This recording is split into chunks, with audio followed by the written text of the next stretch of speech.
Buenas noches, les saluda Napoleón Bravo. Mientras ISIS aumenta el reclutamiento de jóvenes en Irak y entra en vigor el nuevo cese al fuego de 72 horas entre Israel y Hamas, este último conflicto se está universalizando.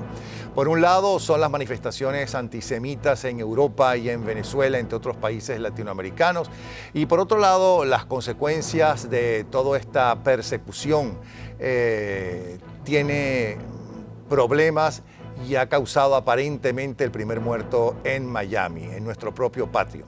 La comunidad judía de Miami está de luto y en busca de respuestas después del asesinato del rabino Raksin. Tengo como invitado en el estudio a Alfonso Suet, abogado y empresario, miembro de la comunidad judía de Aventura, y por teléfono a Víctor Amram, experto en terrorismo y seguridad interna e internacional. Se habla de que pudo haber sido un asalto para robarle y no necesariamente un atentado por el hecho de ser rabino. ¿Qué información maneja usted? Buenas noches. Buenas noches, gracias por la invitación. En efecto, la investigación en este momento no arroja que se trate de un crimen, digamos decir, de tipo religioso o por odio racial. No obstante, la característica del evento es muy curiosa. Normalmente una persona que a las 9 de la mañana vaya a rezar y que va con una indumentaria especialmente ataviado para el Shabbat, que es el día más sagrado para el judío semanal, el día del descanso, por lo general no llevan ningún efectivo, no llevan ninguna prenda de valor. Por lo tanto, el hecho de que se diga que fue una riña es curiosa porque es una persona pacifista, de paso es un rabino, y que haya sido asesinado de la manera como fue hecho y de pronto, digamos, la investigación no arroje nada por ahora, sino que hay dudas de que si fueron dos personas, que uno se va a pie y otro en una bicicleta. Es un poco curioso, ¿no? Y eso hay que agregarle que desde hace un mes para acá se han leído en las paredes de algunas sinagogas consignas a favor de Hamas y además se ha visto pintado la esvástica, ¿no? Es correcto. Esto mi posición muy personal es que digo que cuando el río suena es porque piedras trae, y da la coincidencia que es en el mismo sector este tipo de expresión de odio, que no diría que la palabra antisemita, sino digamos de judeofobia, pues básicamente que es realmente lo que está ocurriendo hoy en día en este tipo de eventos que se están viendo no solamente como este evento, que por eso no lo podemos calificar definitivamente como tal, pero sí en muchas partes del mundo, ¿no? El rabino Raksin estaba de paso aquí en Miami porque vive en Nueva York, venía a visitar a su familia, ¿no? Es correcto, tiene familia acá, estaba aquí y después pensaba pues básicamente radicarse, volver a Nueva York, a Brooklyn, donde fue enterrado hoy. En la sinagoga, por cierto, donde él asistió, también pintaron consignas antijudías. Se ve que hay unas esvásticas, se pintaron hace unas semanas atrás unas esvásticas y la palabra Hamas, pues básicamente Hamas del movimiento islámico que... Eso fue a mediados de julio, sí. Correcto. Pero ¿qué dice un experto en terrorismo y seguridad interna e internacional sobre el caso? Buenas noches, señor Amram. Buenas noches. Mira, en este momento es muy difícil, como dice Alfonso, es sumamente difícil tomar una determinación, llegar a una conclusión radical si fue realmente un atraco o si en consecuencia fue un acto de antisemitismo o de acción racista. Porque la policía no ha llegado a ninguna otra información que nos permita llegar a esa conclusión. Pero si nosotros vamos siguiendo un poco la línea de lo que viene pasando en Aventura, ya desde hace inclusive 2 años, 3 años, han habido muchas otras cosas. En Kendall se quemó una sinagoga hace 2 años aproximadamente.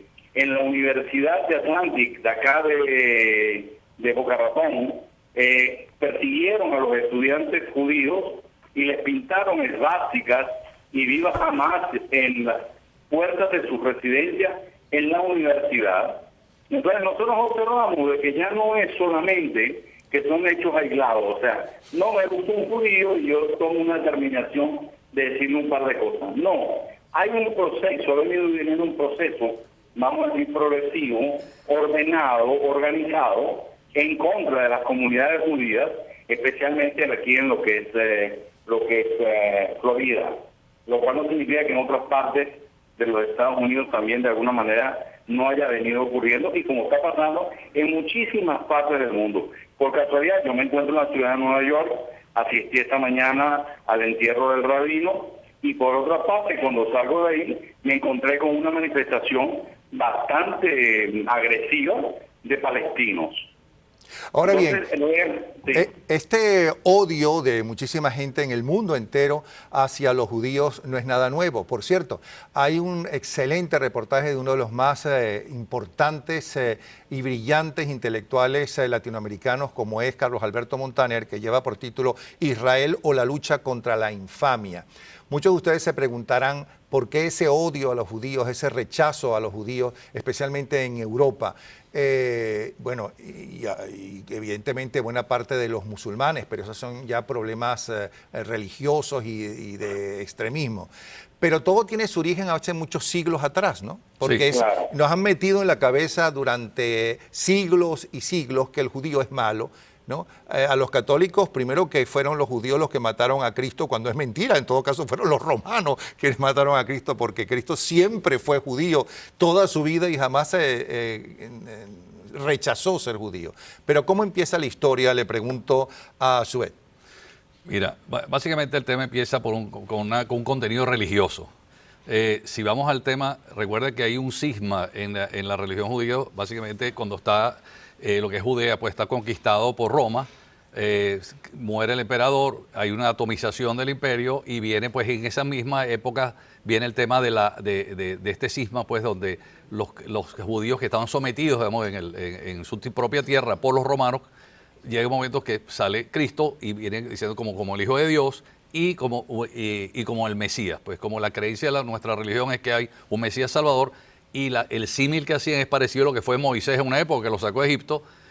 Llega un momento pues que unos creyeron, otros no creyeron y eso es donde viene la gran división pues claro. ¿Qué sucede con el tiempo? Al momento pasa en Roma, Constantino, el emperador Constantino toma la decisión de adoptar el cristianismo pues como una religión. Y dice, bueno, ¿cómo vamos a tomar esto si somos nosotros los que crucificamos a nuestro Señor, a nuestro Dios? Entonces, ¿cómo hacemos en este momento? Decir que matamos a Dios, vamos a echarle la culpa a otros. Y donde viene el famoso chivo expiatorio, fueron los judíos y entonces el ensañamiento hacia allá. Y de ahí viene la base. Pero hoy en día, como te digo, lo que... Base que se repitió esa persecución por siglos y siglos, porque no fue solamente Constantino y por esa razón, ¿no? Bueno, pero con el tiempo, digamos, digamos, después vinieron una serie de elementos, varios concilios donde refuerzan esto, hay varias partes de, digamos, de varios contenidos, inclusive en la literatura cristiana, donde se hace mucho énfasis en la culpa de los judíos, pero con el tiempo, digamos, esto ya se ha ido limpiando. Hay varios concilios ecuménicos, digamos, recientes que básicamente que lo han, vamos a decir, que se ha acabado con esa historia, pero el tema se convierte más ahora en, yo no diría que la palabra antisemita, porque los semitas son inclusive hasta los árabes, sino que se convierte en un tema más bien de contenido de una gente que no tenía tierra, nos fueron desterrados, el judío errante, que se le prohíbe hacer una serie de actividades. Y entre una de ellas era precisamente decir, no puedes estudiar, no puedes estudiar, pero sí puedes prestar dinero, que es algo pagano. Como podía prestar dinero, lo pusieron en un negocio que era conveniente, pues, ¿qué resulta al final? Que los mismos nobles de la época y la gente que necesitaba dinero iba donde esta gente. Con el tiempo, ¿qué ocurrió? Debían dinero. Para no pagar el dinero, vamos a echarle la culpa a los judíos, los matamos y se acabó. Y eso siguió pasando por mucho tiempo. Entonces se convierte en un tema muy difícil. Además que, Napoleón, sí, déjame decirte algo simplemente. Porque al final de cuentas también soy judío y el tema me atrae. Los judíos tenían que haber desaparecido hace 2000 años. Según el cálculo romano, nosotros debimos haber desaparecido. O sea, nos iban a exterminar, mataban lo que quedaba, se convertía el resto y ya estaba, desaparecíamos. Al no estar, se acabó la historia y hay una nueva era donde aquello desapareció. Mira, para los franceses, era más importante que le sacaran a los judíos de París que la invasión de Alemania. Para Polonia, el gran regalo que le dio Alemania es que le sacaran a los judíos de encima. Sí, ahí se crea todo ese proceso antisemita. Cuando nosotros éramos muchachos, te estoy hablando de la época de Alfonso y yo, nuestro gran enemigo eran los neonazis, que decían que nosotros éramos comunistas. Luego vinieron el proceso todo este de reivindicación palestina y entonces resulta que ahora pasamos nosotros a ser anticomunistas, capitalistas, fascistas en contra de las clases populares. Sí, pero volviendo perfecto todo eso, pero volvamos al problema local. ¿Ustedes creen que se está gestando o ya es viejo una reacción antijudía en Miami? Mira, yo creo... yo estoy... ¿Quieres hablar tú primero? Sí, vamos a preguntar primero a Sued. ¿No? Bueno, yo te diría, como bien dice Víctor, hay una serie, pluralidad de indicios, como dije al comienzo, cuando el río suena es porque piedras trae piedras. Entonces, te diría que tenemos que cuidarnos, las autoridades locales tienen que estar muy avisoras de esto, y no solamente, quiero decir y alertar, no solamente con judíos. Ahora tenemos una situación, como ahorita el programa mencionaste ISIS, mencionaste movimientos de de fanatismo al extremo, donde ya no es el tema es perseguir al judío, sino perseguir al cristiano. Y cristiano, no importa qué tipo de cristiano. Estamos hablando de que hay que decir, o se convierten o los matamos, o ceden sus bienes o los mueren. Y estamos viendo crucifixiones en el siglo XXI. Cuando estamos hablando de un mundo que estamos pensando que si buscar otro planeta parecido a la Tierra, a ver si mandamos allá otras naves y ver qué hacemos, estamos hablando de una multitud de personas, para no hablar de millones de personas, con una idiosincrasia de llevarnos al siglo XXI, donde el mundo sea dominado por una tendencia religiosa. Y resumiendo, no se necesita ser muy inteligente para pensar que judíos los hay buenos, malos, regulares, más ricos, más pobres, claro, de todo, como los hay católicos, como los hay musulmanes, que eso no tiene nada que ver con ser judío o no serlo. Pero yo quiero preguntarle a Amran. Una cosa, Napoleón, que no quiero que terminemos sin afirmar una parte de lo que tú has estado preguntando. Sí hay razones suficientes para temer en el estado de la Florida que exista un brote antisemita de forma organizada y que traiga consecuencias muy negativas a una comunidad judía y a la posición que debe el gobierno de protección a las minorías. ¿Hay pruebas de ello? Creo que estamos frente a ese problema. Amran, ¿qué pruebas tiene de eso? Porque es muy grave lo que está diciendo. Mira, yo tengo la custodia de algunas sinagogas. Y nosotros hemos observado muchísimas cosas durante los últimos 2 o 3 años que las hemos ido reportando, les hemos ido refiriendo de alguna manera, como la observación de los locales, toma de fotografías, seguimientos a personas de las diferentes comunidades, presencia de vehículos con propaganda de carácter palestina o de alguna manera con banderas palestinas, actos como ocurrió hace 2 o 3 años en Boca Ratón, donde se hizo un acto de apoyo a Israel y se presentó un grupo como de 25 o 30 personas que quiso entrar dentro del local de los judíos. Por supuesto hubiese creado una bronca indiscutible. El cuento que de estos casos en la universidad sí ha habido cosas. Y las pintas no dejan de ser un síntoma primario que nosotros no podemos dejar de perder de vista. Yo creo que en el caso del rabino hay que meterle la uña al caso. Hay que levantar un poquito la piel, hay que separar un poco y pensar como piensa cualquier hombre de inteligencia, cualquier hombre de seguridad. Yo tengo que pensar más allá de lo que puedo ver para poder realmente encontrar la verdadera respuesta. Pues muchas gracias, Víctor Amran, experto en seguridad interna e internacional y en terrorismo, es decir, la lucha contra el terrorismo. Gracias a Alfonso Sued, abogado, empresario y miembro de la comunidad judía de Aventura. Y al regresar, la verdad de las muertes en Mazorra, una exclusiva de Lourdes Esquivel. Mazorra, el psiquiátrico que por años, por décadas, la dictadura cubana presentaba al mundo como algo exquisito, lo último, lo más moderno, lo mejor. En Miami, ¿qué tienen en común la corrupción, la construcción y la basura? También en Venezuela, Maduro se gasta 5.5 millones de dólares en viáticos y relaciones públicas y las mejores vistas de la superluna. No se muevan, ya regresamos.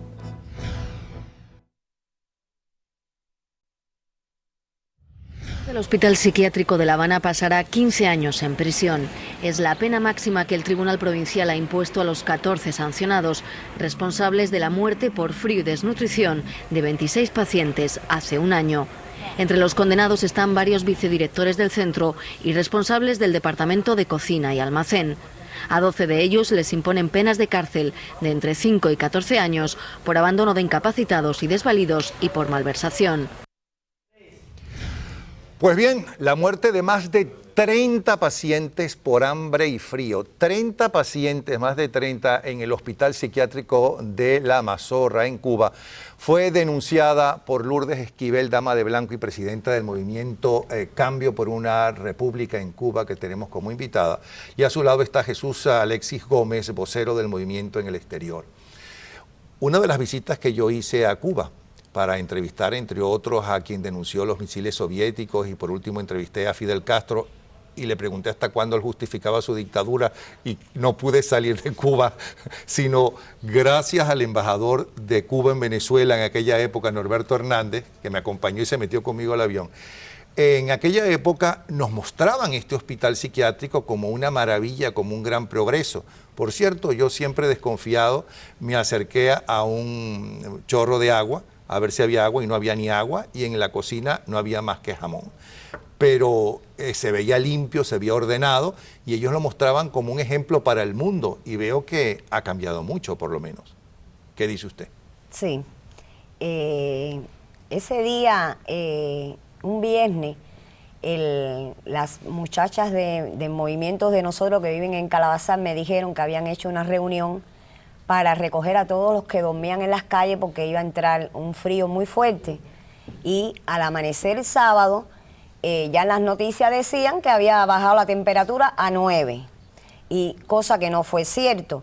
Entonces, ya en la tarde, una vecina se me acercó y me dijo que una trabajadora del hospital de Mazorra le había comentado que en la madrugada estaban falleciendo los enfermos. Esos enfermos, el gobierno, el régimen de los Castro decía que eran enfermos de cáncer, que eran viejitos, y eso no fue así. Eso se murieron porque a ellos los bañaban con chorros de agua, estuvieron una semana comiendo agua de harina con un boniato, porque todo eso yo lo investigué. Yo fui la persona que llamé y dije que mandaran a la prensa, porque yo no tenía una cámara para tomar declaraciones ni nada, y ahí fue que empezó a surgir las noticias. Los esbirros de los Castro enseguida mandaron a los de la seguridad del Estado, entre ellos a Joan, un tal llamado Joan, para que fueran a hablar conmigo, que por qué yo había sacado esa noticia. Yo le dije, porque ya hoy es miércoles y aún no se han dicho las noticias de lo que ha pasado en Mazorra. Los muertos, según me contaban, los cogían y los tiraban, hacían un bulto de los fallecidos, mujeres y señores muy delgaditos, muertos de hambre. Y nada, es un asesinato más. Ahora, ¿eso era lo común, es lo común el maltrato a los ancianos y no tan ancianos que están en ese psiquiátrico, o eso le hicieron a estos ancianos que estaban en la calle para recogerlos y colocarlos en ese estado? No, los que murieron ahí son los que estaban ingresados de toda la vida, han vivido ahí en ese hospital. No los de la calle. No, los de la calle. No llegaron a recoger a nadie de la calle. Y entonces la conclusión es, si yo tengo un familiar con cáncer en mi casa, ¿por qué ese familiar mío no se murió cuando vino ese gran frío que fue de 3 grados que bajó la temperatura? ¿Por qué murieron esos de Mazorra? Por el maltrato, porque estaban enfermos, pero enfermos por ellos. No tenía ventanas, esos salas no tenían ventanas, no tenían puertas, no tenían colchas para taparlo, estaban mal cuidados. ¿Esos muertes cuándo fueron? No recuerdo bien el año que fue, no sé si fue 2009. Le pregunto a Jesús Alexis Gómez, ¿y la situación actual es la misma o eso ha variado después de las denuncias de esta dama que ha pasado a la historia junto con sus compañeras como damas de blanco? Bueno, para mí es un honor, ella es mi madre adoptiva. Y para nosotros también. Preso dentro de Cuba con su esposo. Fue quien me incitó y me habló sobre qué era la oposición dentro de Cuba. son unas personas humildes, ellos no son de redes sociales, no son personas de comunicarse mucho con los medios de prensa, pero son las personas dentro de Cuba más respetadas por los opositores y por el pueblo cubano, porque ellos educan en reuniones pacíficas dentro de su casa en Santiago de Las Vegas para que la gente se una a protestar contra un régimen que oprime. Volviendo al caso de Mazorra, esto fue un gran escándalo y se hizo la denuncia internacionalmente, corrió la noticia por todas partes del mundo y sí el gobierno cubano tomó medidas disciplinarias para dar una respuesta a la prensa mundial y al mundo contra los médicos y contra los empleados que robaban todo el presupuesto del Hospital Psiquiátrico de La Habana, que todo ese dinero iba para el bolsillo de las personas que representan al mismo régimen. Pero eso se hace gracias a la denuncia de ella. Gracias a la denuncia de ella. Pero ellos tenían que responder a esa cantidad de muertos, que son los oficiales y agentes de la seguridad que tienen cargo y puestos políticos o dirigentes del partido que dirigían el hospital psiquiátrico. Son gente autorizada para robar. La única que las personas, como tenían deficiencias mentales, denunciaban de que no eran alimentados y no le hacían caso porque supuestamente tenían problemas psiquiátricos. Gracias a esta señora, a su esposo José Díaz Silva, el mundo supo las barbaridades y las atrocidades de una de las tantas que comete el gobierno cubano. ¿Y cómo usted se entera de esto y cómo puede investigar? Porque si hay sociedad cerrada, donde nada se sabe ni nada se puede decir, aunque gracias a la nueva tecnología, los teléfonos, poder fotografiar con un teléfono de mano y demás, ya empiezan a salir las cosas de Cuba. ¿Cómo usted se entera y cuánto tiempo tarda en investigar que fue un asesinato, sencillamente? Bueno, porque como todo el mundo sabe que yo soy de los derechos humanos y todo el mundo acude a las personas de los derechos humanos para denunciar cualquier asesinato, cualquier crimen que está cometiendo el régimen, a mí enseguidita me dieron la noticia y me dijeron... ¿Familiares de alguno de ellos? No, familiares no, vecinos, porque como yo vivo relativamente Sí, no profundicen cerca, mucho porque a lo mejor los metemos en un lío a ellos. Ajá. Cerca allí del Hospital Mazorra, se acercaron a mí y me comentaron. Yo me llegué allí frente por frente al Hospital Mazorra y allí en un lugarcito una persona me dijo, nosotros a veces le damos un jabón a un enfermo que sale a las calles para que se bañe, se baña y le damos ropa y cuando entra, cuando sale dice fulano de tal me quitó la ropa, un trabajador. Entonces esa persona va allí, protesta y le dicen, no le hagas caso, él está loco. ¿Entiende? Ahí se ha cometido mucho crimen en ese hospital. En estos momentos no sé en realidad bien cómo está funcionando porque ya yo más nunca he ido allí a nada. ¿Cuánto tiempo tardó en averiguar y cerciorarse de que esa denuncia era cierta? Bueno, en la mañana. Ya en la mañana yo lo supe. Yo llamé, por diferentes versiones. Ya por diferentes versiones y fue cuando fui hasta allá, no pude acercarme mucho, como le digo, porque estaba todo eso tomado por la seguridad. ¿Cuál fue la reacción del régimen de los Castro cuando usted denuncia eso y a quién lo denuncia? Bueno, la reacción de ellos, ya le digo, fue mandarme enseguidita a la seguridad del Estado a la casa a averiguar por qué yo había denunciado eso, por qué ¿Cuáles yo eran las había preguntas hablado. que le hicieron? ¿Qué le dice la seguridad del Estado? ¿Qué le pregunta? ¿Por qué yo había denunciado lo de Mazorra? ¿Y por qué no? Y yo le dije que porque hoy es miércoles, eso pasó desde sábado domingo y aún no han dado las noticias. Lo sabemos los que vivimos aquí en Boyero, en La Habana, algunas personas. ¿Qué otra pregunta le hicieron? No, ya nada más, que no estuviera amenazándome, que no estuviera hablando, que me iban a encarcelar porque mi esposo en ese momento estaba preso. ¿Preso por qué? Preso político. Mi esposo se llama José Díaz Silva. O sea, pero ¿cuál fue la acusación que le hicieron para definitivamente meterlo preso? No, él no cayó preso por eso. No, yo sé. ¿De qué lo acusaron? Él estaba preso por junto a mi hijo, el más chiquito. Instigación para no me diga que su esposo y su hijo estaban presos. Sí, yo tuve a mis dos hijos presos. ¿Dos hijos y el esposo? Y mi esposo. Pero ustedes son bien que son fuertes, políticos. A él lo acusaron en esta ocasión por instigación para delinquir. Es reunir personas pacíficas en reuniones para protestar contra un sistema que realmente mata a su pueblo de hambre, y de eso fue acusado. Típico de las dictaduras de extrema izquierda y de extrema derecha, que hacían los nazis, por cierto. Correcto. Durante una época, dígame si sigue o no, durante una época, toda persona, ¿no?, que ellos sentían, por lo menos hasta los años 70 fue así, que estaban en contra del régimen, la acusaban de tener problemas mentales y los metían en el psiquiátrico. De hecho, en una de mis visitas a La Habana, estaba con una grabadora por donde está la iglesia de La Habana, la catedral de La Habana, y se acercó un niño que tendría 7 años, ni siquiera me habló, sino estaba yo grabando, y caminé por esa calle enorme, larga, grande,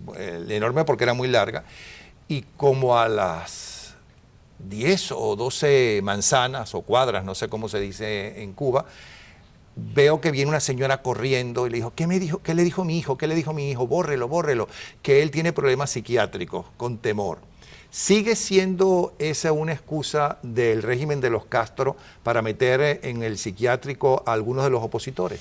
Bueno, dentro de Cuba ellos usan cualquier artimaña, como ha pasado con Lourdes Esquivel, que le han puesto a su esposo preso, a sus hijos presos por 4 y 5 años de prisión, solamente por protestar que en Cuba hay problemas, que eso lo sabe el mundo entero. Pero no se puede decir, porque las leyes que usa el gobierno cubano es la ley de peligrosidad, que es de 2 a 5 años. A eso se lo practican principalmente a las personas que están contra el sistema, que no quieren trabajarle al gobierno cubano por un miserable salario de $10 mensual. Y a las personas que son opositores, que instigan a las personas a que protesten y que tomen las calles, como la señora Lourdes Esquivel y su esposo José Díaz Silva, le ponen de 1 a 2 años, que se llama instigación para delinquir. Es reunir personas a reuniones pacíficas para protestar contra el sistema castrista. Por eso las personas opositores van a prisión. Eso también lo están empezando a hacer en Venezuela. Eso es parte del régimen. Eso sucedía en la Unión Soviética. Al igual que en la Unión Soviética había tarjetas de racionamiento, no había producto, había persecución. Eso es típico de esas dictaduras. ¿Y usted tiene esperanza de que la cosa cambie en Cuba? Sí, ¿cómo no? ¿Por qué tiene tanta esperanza? Sí, porque para eso estamos luchando, para que haya una Cuba libre. ¿No se siente muy sola con el temor que hay en la población por luchar y salir a la calle? No, no, para nada. Le doy mi confianza al pueblo de Cuba y muchas personas confían en nosotros. En toda la isla de Cuba, nuestro movimiento Opositores por una Nueva República tiene delegaciones de personas que verdaderamente quieren un cambio en Cuba, que los Castro se vayan del poder y que el pueblo pueda elegir su propio presidente con libertad y con amor, que sea elegido por el pueblo. ¿Le puedo dar un beso? Sí. Mujeres como esta son las que hacen historia. Gracias, ¿sí? Gracias. Gracias. Luchen. Sí, ya regresamos. A regresar, Jayalía se hunde en basura y en corrupción. El exalcalde Raúl Martínez nos lo va a contar aquí en el estudio. También Maduro, el dictador de Venezuela, acapara y derrocha mientras el país se desploma, y las mejores vistas de la superluna que disfrutamos este fin de semana. No se muevan, ya regresamos.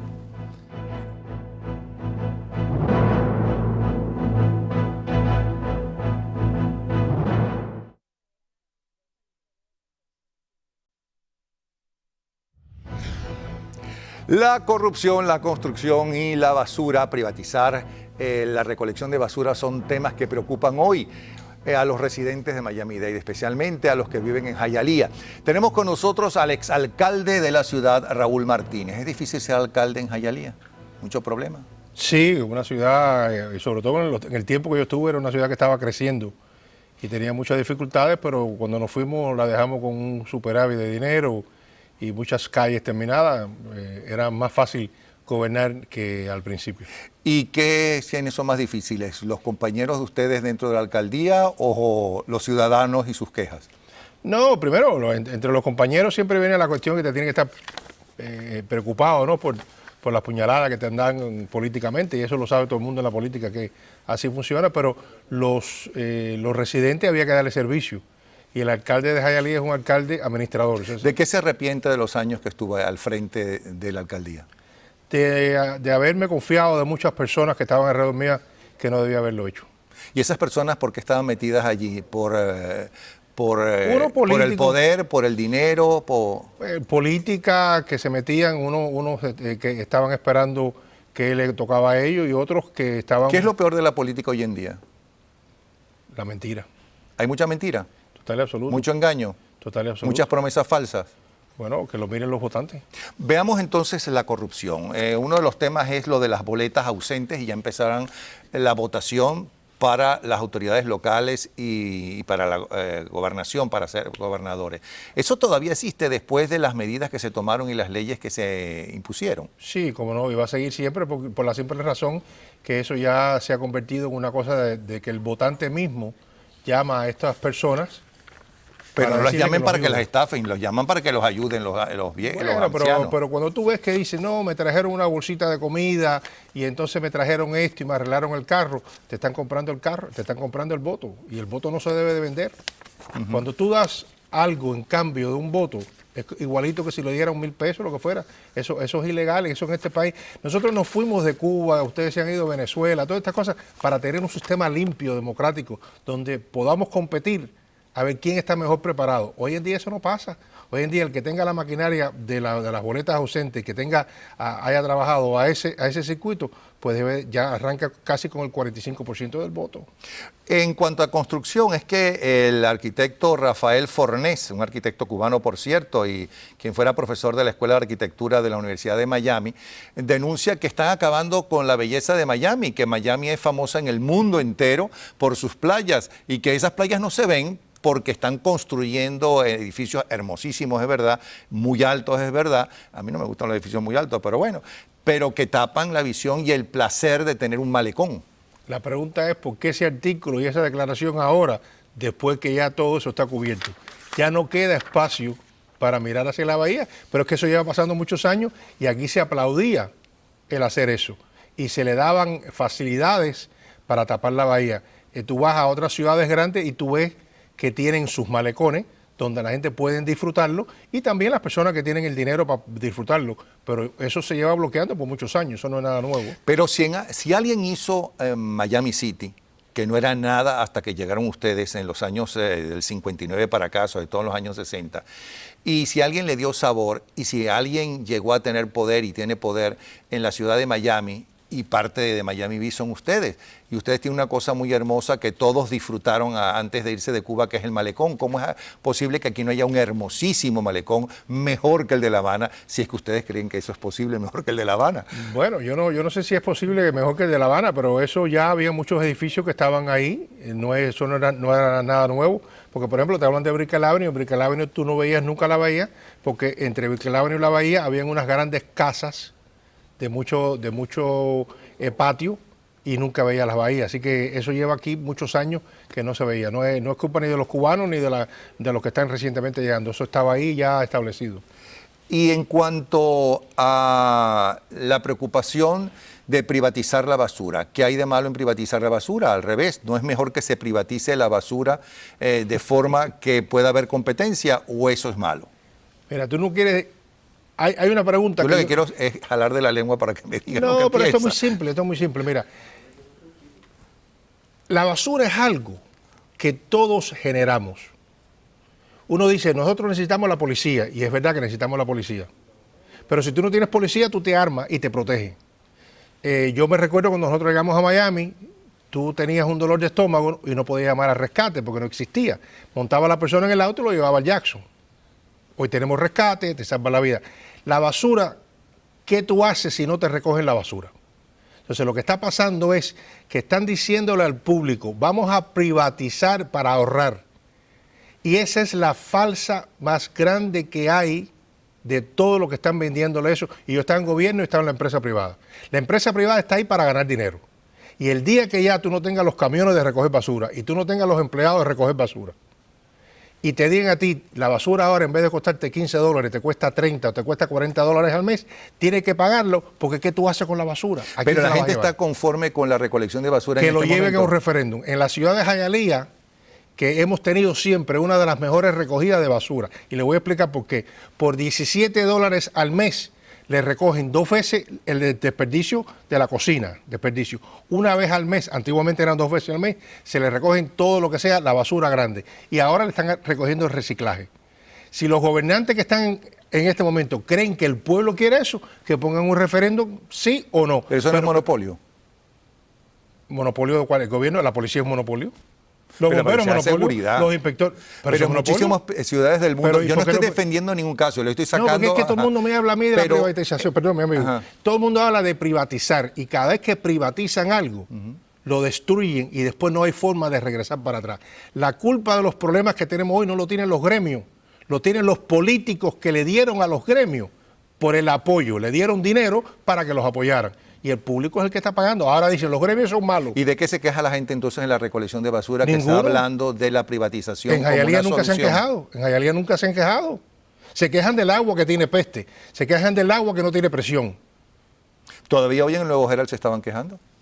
No, y hay una nueva ahora en Jayalía de una peste que hay en un canal de las 53 calles y la 4 No, avenidas. pero no se quejan de esa peste, o se quejarán de esa peste también, sino de la recolección de basura. ¿De qué se queja? Si No se sé, la le pregunto a usted. No, pero de hecho no hay que quejarse, se la recogen que cada 2 días, 3 días le recogen la basura. En Coral Gables es perfecto donde yo vivo la recolección de basura. Y lo sé hace cómo la ciudad. Bueno, no sé cómo será en Jayalía. Lo ha hecho la ciudad siempre. Eso es porque hay amigotes del alcalde y amigotes de los concejales que están involucrados en que se privatice, porque acuérdate que los... Pero creo que en Coral Gables está privatizada la basura. ¿Usted está seguro que No, tiene los empleados ahí si han cambiado. West Manisden o algo de eso se llama? La Eso compañía. lo habrán hecho antes, porque antes el departamento de basura de Coral Gables era por la ciudad. Creo que ahora es privatizada. Entonces, ¿usted está en desacuerdo con la privatización de la basura? Porque todo lo que se privatice es malo, dice usted. Los gobiernos tienen que tener mucho cuidado de lo que se privatiza y podemos sentarnos y ver todo lo que se ha privatizado dentro del gobierno para demostrar lo que no le dan el servicio que tienen que darle. ¿Cuál sería la solución que usted le daría a las quejas del público, aunque usted no la haya leído, sobre la recolección de basura? Pero es que yo no entiendo las quejas. Si hay quejas, vamos a hacer una cosa, que lo lleven a votación del pueblo. Y si el pueblo está a favor de la privatización, que voten a favor y ya todo el mundo lo acata. Pero que no hagan algo diciendo que el pueblo se está quejando. Mire, mi amigo, cuando nosotros teníamos el departamento de basura, nosotros teníamos 200 empleados recogiendo la basura. Hoy en día hay 49, 50 empleados, no pueden recogerlo. Y con todo y eso, lo siguen recogiendo. Ya vamos a seguir con la discusión, pero no en el día de hoy, porque ya tenemos esa musiquita que es lapidaria. No, pero es que la gente habla y dice que se están quejando. ¿Quién se está quejando? Se está quejando. No sé, lea el Nuevo Herald, ahí lo puede ver. No, yo no vi lo del Nuevo Herald. El Nuevo Herald lo que hay es que sí hay una auditoría que acaban de sacar que está llena de errores. Mira, ahí está. Ahí les está viendo lo del Nuevo Herald. Bueno, muchísimas gracias. Lo volveremos a invitar a ese alcalde Raúl Martínez. Vamos a hablar de la auditoría de la ciudad para que usted vea que ahí sí hay quejas, porque hay errores en esa auditoría que eso no debiera de ser. Perfecto. Al regresar, 5.5 millones de dólares fue lo que se gastó el dictador de Venezuela en la primera parte del 2014 y dice que hay que ahorrar y que hay que ser moderado, pero la gente, no él. Todo eso fue en relaciones públicas. ¿Y en dónde se vio la mejor superluna este fin de semana? No se muevan, que lo van a disfrutar.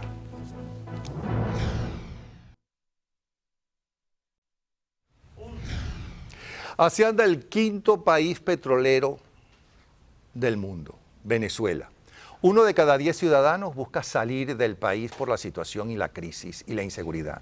Se registraron este fin de semana 23 muertes violentas solamente en Caracas. El servicio eléctrico falló en buena parte del país el fin de semana.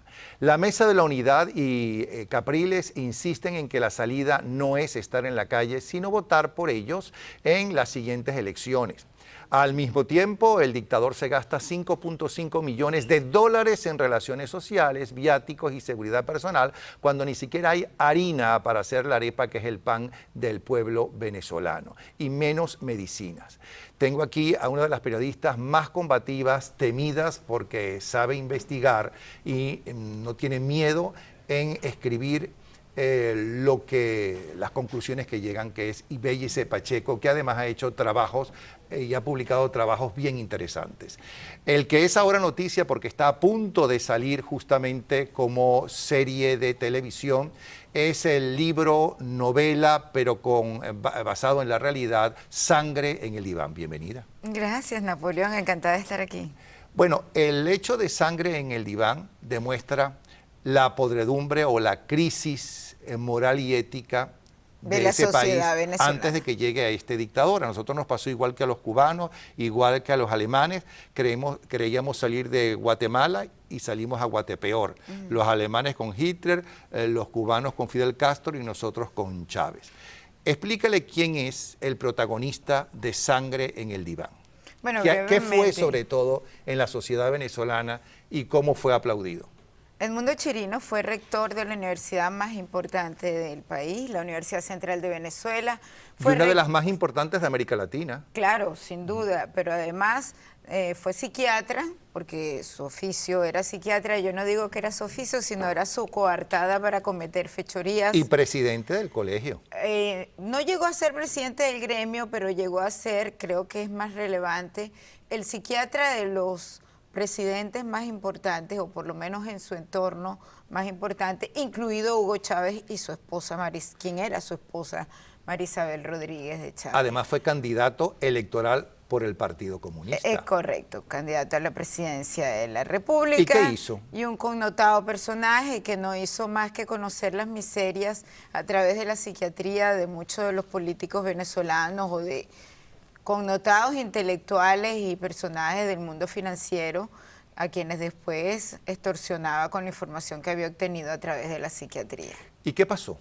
¿Por qué se llama Sangre en el Diván? Tu novela que ahora va a ser serie de televisión.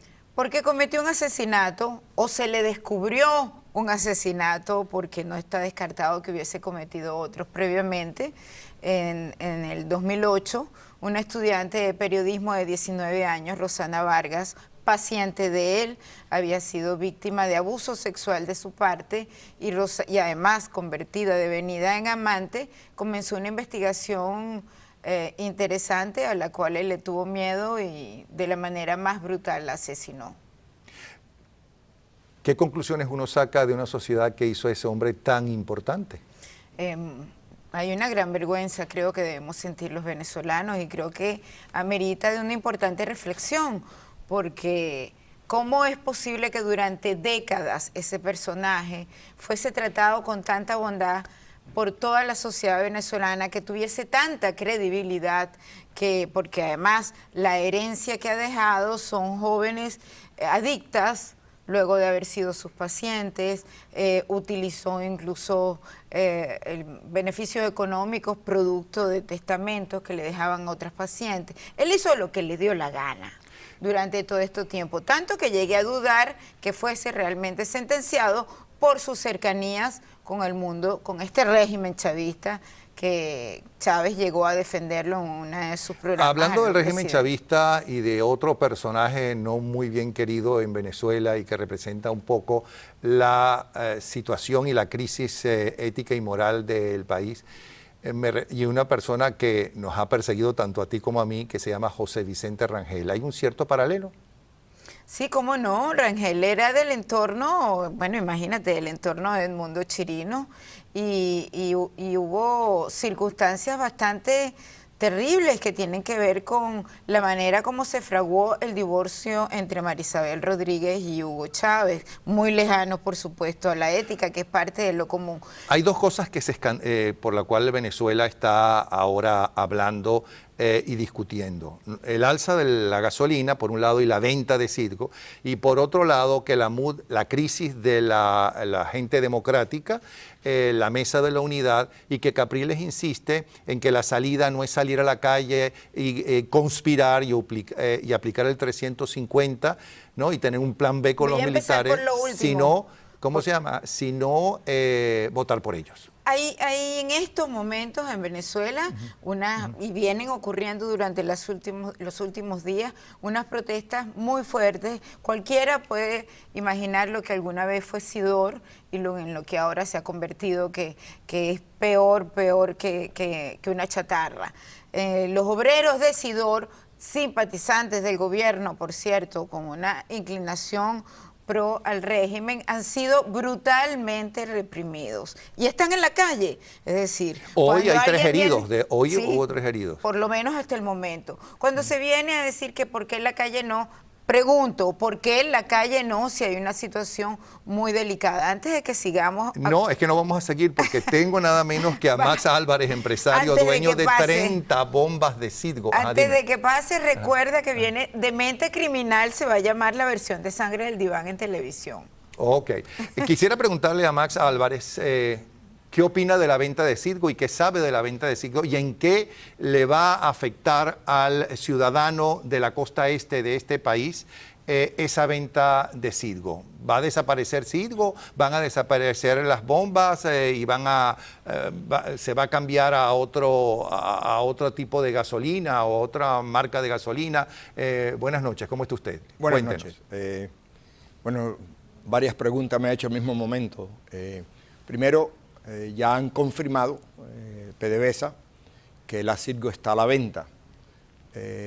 Estamos hablando que han tenido a través de intermediarios ofertas, las cuales todavía no han difundido al pueblo, pero sabemos que están actualmente tratando de vender la compañía. La compañía Citgo ha sido muy importante para el este del Mississippi, debido a que en un momento habían más de 14,000 estaciones abanderadas Citgo. Una de las cosas que debemos aclarar es que ninguna de esas estaciones son de PDVSA ni de Venezuela. Esas estaciones son de operadores independientes como yo, que usábamos a la Citgo como suministro de combustible. La Citgo en realidad lo que tiene son 3 refinerías que son muy buenas, tienen unos 48 terminales y tienen 3 oleoductos, y eso es el valor de la Citgo. En realidad, aunque ellos piensen de las estaciones, eso no tiene mucho valor, porque el que comprara la Citgo, en realidad, esos contratos que tienen de suministro no tienen tanto valor porque los independientes operadores o dueños de las estaciones pueden elegir de estar con ellos o no. Hay un poquito de confusión. Es decir, que eso no nos va a afectar a nosotros los consumidores y estamos seguros que en el caso de sus estaciones de gasolina o bombas de gasolina, que nos consta que son de primera y las que conocemos son las mejores que hemos visto, no va a pasar nada, sino que seguiremos disfrutando de ellas, ¿no? Bueno, si lo compra, por ejemplo, una compañía americana, puede ser que como ellos ya tienen penetrado el mercado, pueden ser que suban los precios, porque como tienen la penetración en el mercado pueden elegir de tener más ganancia. Yo pienso que si lo compra una compañía extranjera o una compañía que no tenga representación en el este del río Mississippi, los precios al consumidor serían hasta quizás más baratos porque van a tener que ser competentes para poder entrar en el mercado. Bueno, muchísimas gracias, Max Álvarez y Bellice Pacheco. Ya vamos a regresar. Les tenemos las mejores vistas de esa hermosísima superluna de este fin de semana. Ya regresamos.